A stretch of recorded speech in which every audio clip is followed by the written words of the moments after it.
This is how I teach it to on to off. You start inside the house with a little rubber platform that you can just buy on Amazon, and you magnetize the platform, which means anytime your dog puts a foot on a platform, they get a reward. Yes. That's the first training session, and that's where you stop. When your dog is magnetized to the platform and they know they have to go towards it and stand on it. As you can see, after rewarding them for being on the platform, I toss a treat away from the platform, so they have to go back towards it to get rewarded for standing on it. This creates a nice loop that is very clear for them. As always, my dog has clear reinforcement skills. Yes, foot to mouth. Find, I will toss the treat, and he knows this. When your dog is properly magnetized towards the platform, you can start luring them into 2-1-2-1 position, which means back feet on the platform, front feet on the ground. This time I toss the treat, so the platform is between me and the dog, and they have to walk over it in order to come towards me, which makes it easier for me to lure them into position.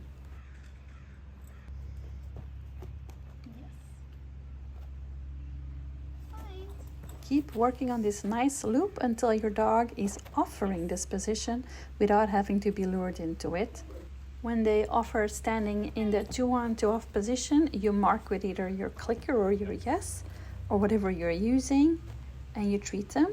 Then you release by tossing the treat away, so you can keep continuing the nice loop. You can now put the behavior on cue. I use feet. Remember, when your dog is learning this new behavior, you will be doing this inside your house with as little distractions as possible.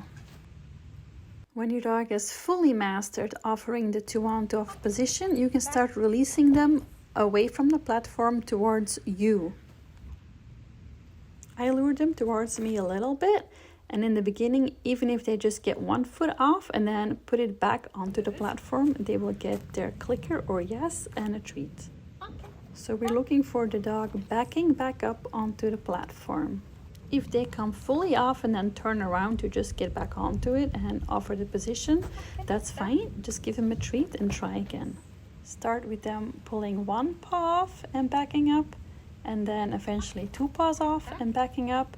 Just small steps, so they are more inclined to just back up, back onto the platform.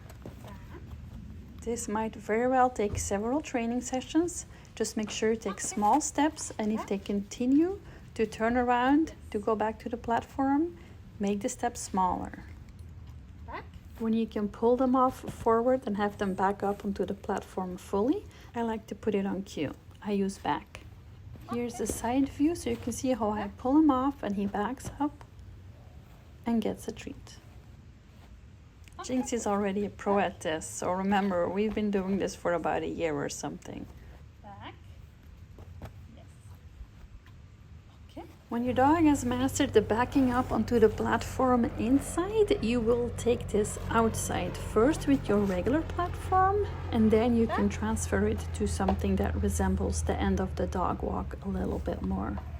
You can use something like a step that you buy on the internet, but I have this wooden platform that I use. You start with telling them to go into their 2-on-2-off position, then you lure them off forward and have them back up again. Continue this until your dog understands that they offer the same behavior for this platform as for the other platform. Remember that dogs don't generalize things, so this might take a while.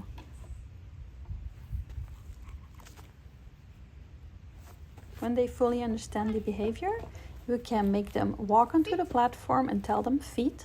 And then when they offer the 2-on-2-off behavior, release them forward again and have them back up. You can play around with releasing them forward and having them back up, and then tossing the treat behind them, so they have to walk over the platform to go into 2-on-2-off position, and make sure they stay on until released.